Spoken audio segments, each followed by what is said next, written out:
All right. Good morning, everyone. Let's see. My tablet was like, oh, you got 10 seconds left. That's not actually gonna happen. So trying to pull up my notes. 1 second. All right. So, hello. It is the 7th of October, 2025. Kind of taken aback by this because it seems like just yesterday we actually started 2025, and now we are. It's practically Christmas, as you can see by my Christmas cup with the little teddy bears and the snowman. In the cup, as per usual, is coffee. I didn't do anything fancy today. I didn't even have the Jamaica Blue Mountain. It's regular Nescafe, guys. We in the trenches up here. So yeah, just a couple quick updates. I do have calm today, so have to prepare for that and finish preparing for that. I do hope that you all can hear me. I hope my mic is cooperating. Please let me know for those who are listening on Facebook and on the YouTube. So yeah, we're gonna see how we. Yeah. All right. Moving on. So the hot drink, coffee, as per usual, in my Christmas cup. The hot take is actually a bit about something I talked about before, which is a bit about sacrifice. And I always kind of browse, I read different comments on social media and on certain posts where people discuss, things that St. Martin should or shouldn't have done back in the day. And I'm always intrigued by, persons who were around back in the day that then kind of take it upon themselves to comment on where things are at. I say sometimes if you were a part of the issue or a part of the trajectory that brought us here, and you haven't yet,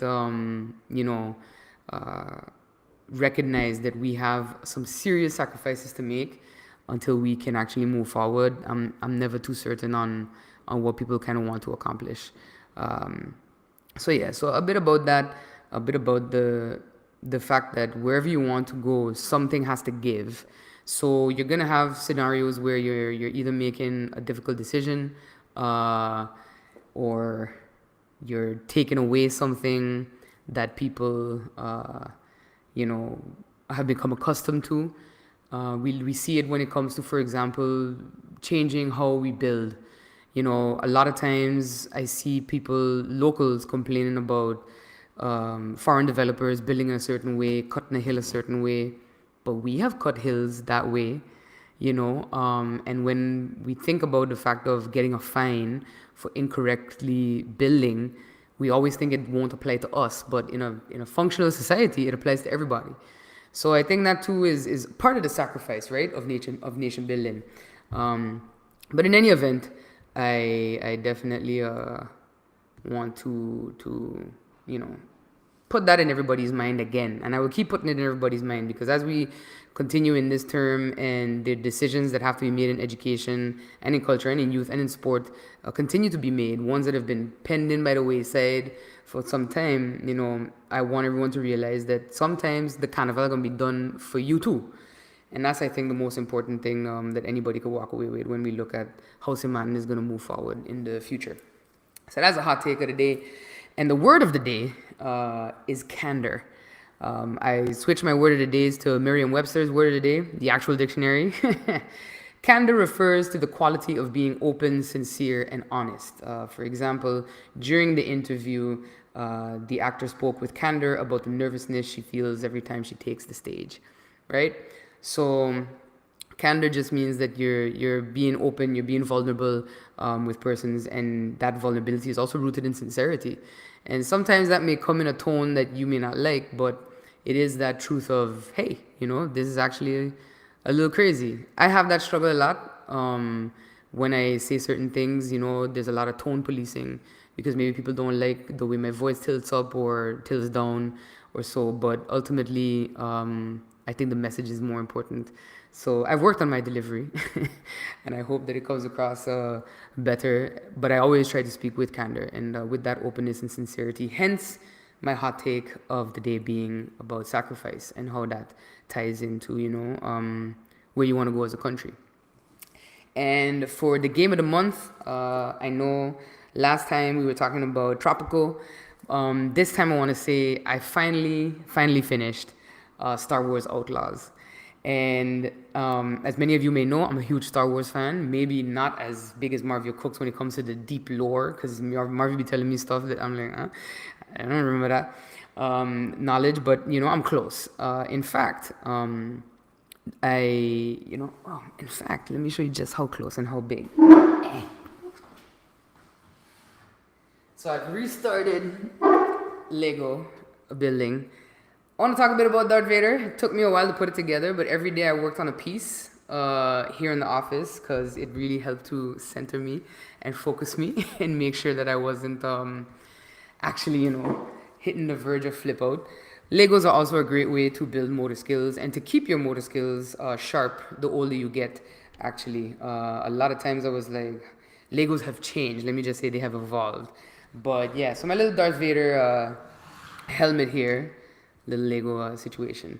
So support for Lego and support for Star Wars. Anyway, Star Wars Outlaws. I finished that a couple weeks ago. And Star Wars Outlaws released in 2024, and it's actually the first open world Star Wars game. Open world means it's not linear. You can go to many places in the world. You can interact with the environment and stuff like that. And it followed Kay Vess, who was a data slicer and overall scoundrel. That's the word that the game promo used. Kind of like a female version of Han Solo, if you will. Long story short, she gets a death mark put on her and has to put together a ragtag team of misfits to help get the death mark off, pull off a big heist. So kind of Ocean's 11, but in space and in Star Wars universe. The cool thing about this is that the dev team blended original ideas with the Star Wars canon. So you do come across characters like Jabba the Hutt, Lando Calrissian, and such. And what I like about games like this is the story. I'm a big story-driven game fan, RPGs and such, not just the regular Call of Duty, Fortnite, and such. Why I'm a big fan of them is because you learn more about the business of games behind that. And that's something I've talked about a lot from Parliament and also as minister. And the business of games is not just what you see, it's everything that moves in the background. You got sound engineering, you got graphic design, and you have voice acting. And you have quite a few people in the region from other islands that lend their voice to, whether it's commercials, whether it's games on their island and elsewhere. And so this is one of those topics that I want to get into as well as my term in the ministry continues, to kind of open up young people to the possibilities that exist outside of, what they have been exposed to so far. So yeah, so Star Wars Outlaws Game of the Month, you can grab it on Steam, PlayStation, or Xbox, and Switch 2, actually. And I saw that they just patched the Switch 2 version, so it runs a lot better. If you have a Switch 2, I do not. But I know someone in the building who does. So when he brings it in, that is what we will be playing with. So yeah, and on to the main updates that I wanted to get into today. Like I said, it's not going to be a very long live. I want to give a shout out first to the National Sports Institute for finalizing the project that we did at the LB Scott Sports Auditorium, the new floor, hence the topic of the live stream today. The floor is no longer lava. If you are anywhere over the age of 35 or 40, you will remember the LB Scott Sports Auditorium floor. And interestingly enough, for people to know, when I was younger, there was an event held there. It was called Disney on Ice. Yes, we had an ice rink in the sports auditorium, and it was Disney on Ice. I think it was maybe like 7 or 8 years old or something like that. And I think that floor that was under the ice rink was still under the floor that was ripped up to put in this new floor at the sports auditorium. So, Yes came to me, Yes Hoslinga at the National Sports Institute, the director, and came to me and said, we would like to do this. Is it possible, etc. And I said, yeah, of course it's possible. So let's move forward. Let's try to get it done by October, because we knew that we had the Performance Sports Academy Paradise Showdown happening as well. And yeah, indeed, I think like a week and change to go until the Paradise Showdown kicked off. YISC and NSI unveiled the brand new floor, satin painted, stenciled in, lovely. New seating as well for the teams, backed up against the wall, so we're not dragging benches anymore and damaging the floor. The permanent flag poles where the mountain flag permanently hangs now in the sports auditorium. You have the restored picture of Mr. L.B. Scott himself. And then, of course, other things like Homer St. Martin. When you walk in, actually, some of you may have noticed if you've come out to the Paradise Showdown games, to your left-hand side by where there's a little office to be used by the NSI, there's a TV screen in the window slot, and you can see the action that's happening on the court on the TV screen as you walk in. Of course, with the live stream being done by SXM Sports. And So you have that, and then it also lists the types of sports that are able to be played. You got basketball now. Soon at the end of the month, we're gonna have netball in there as well. Futsal can also be played in there, and yeah, so I'm and volleyball as well. So definitely very happy to see the floor. Happy to see the floor is no longer lava. And the next up for the sports auditorium, and this is a sports auditorium. This is a sports auditorium heavy live. Next up for that is the HVAC project, which is to install air conditioning in the LB Scott Sports Auditorium. We are internally in government finalizing certain bits that need to be finalized, and it's my hope that by February, end of February, March 2026, we will have air conditioning throughout the LB Scott Sports Auditorium, and the rest we won't be melting in there. Like last night, somebody stopped me and was like, I have a question. I say, yeah. They say, do you feel hot in here? I said, of course I feel hot in here. They say, okay, so when the AC coming? I say, it's coming. Everything in time, guys. We said a floor was coming, and the floor is there. So that's one thing about it. I don't say I'm gonna do something unless I can actually deliver. So here we are with a floor. And again, thank you to Yisk and the whole team at NSI, Siegfried and the rest of them for making it a reality. And once the HVAC project is on the way, of course, the sports auditorium will be closed for that time. We will, of course, take all measures to protect the floor, and hopefully we can see that become reality in my projected timeline. But I always operate very optimistically. So end of February, begin March, we see what we're shaking with. And that brings me then to, of course, the Paradise Showdown. I've been there since opening day, which was Saturday, October 4th. Last night we had play as well, and I have to say, it's been so ping-pongy, right? Because opening night, Aruba played Anguilla, and it was rough. It was pressure man defense, and then the next day, they played St. Martin, but they were not able to settle into that same rhythm. So teams have been kind of switching off their rhythms, as this event goes on. But nevertheless, last night we had some pretty great play. Grenada versus Aruba. Grenada did lose 22 to 45, and then Curacao beat Sabre 42 to 16. St. Martin triumphed over Anguilla. Dutch side St. Martin 45 to 21, and then the very painful French side St. Kitts game 76 to 15. Basketball is one sport that does not have a mercy rule. But yeah, I do love seeing the development of the players. Marvia and I were commentating as well, practicing for my next career at ESPN. But no, so it was very it's good to see the development. Even in our players, I see better ball movement. I see better communication on the court. So big congrats to PSA. And the boys from St. Martin so far undefeated in this tournament. Play continues tonight with the semifinals, and then tomorrow we will have the finals. Actually, so the semifinals is St. Martin Dutch side versus Curacao tonight at 7 p.m. and then French side versus Aruba at 8:20. It's $3 to get in. Every kids under 18 years of age is $2 to get in. Adults $3. There are snacks and drinks on sale, of course. So definitely come out and support your local teams. And of course, our neighbors as well who came over from Anguilla, from St. Kitts, from Sabre, and of course those visiting us from Grenada. Their first time at the Paradise Showdown. And it's my hope that by next year, I hope Omar's listening, we could have even more islands. I'd like to see Antigua and Barbuda come through. I'd like to see the BVI, the USVI, Puerto Rico if we have to, and Barbados come through as well for this tournament. And if they're coming as far from as Grenada, might as well throw a little Trinidad in the mix as well. And then you have Montserrat there too. So yeah, options are available to make this a really big tournament. But again, the second edition of this, I'm really happy to see returning players and how it has evolved. So tonight the semifinals, and then tomorrow the finals, and I should be there for tomorrow night for the finals. I don't want to miss that. Zelov. Finally, outside of LB Scott Sports Auditorium, remember how I said that I thought DC was going to be my last round of travel? I was wrong. So every year, the ministries, counterpart ministries in the Caribbean countries of the kingdom and in the Netherlands meet. You saw the Minister of Justice recently returned from her Vierlanden Overleg, they call, the four-country overview. and where she met with her counterpart ministers of justice on matters such as the financial crime and other elements of the justice chain.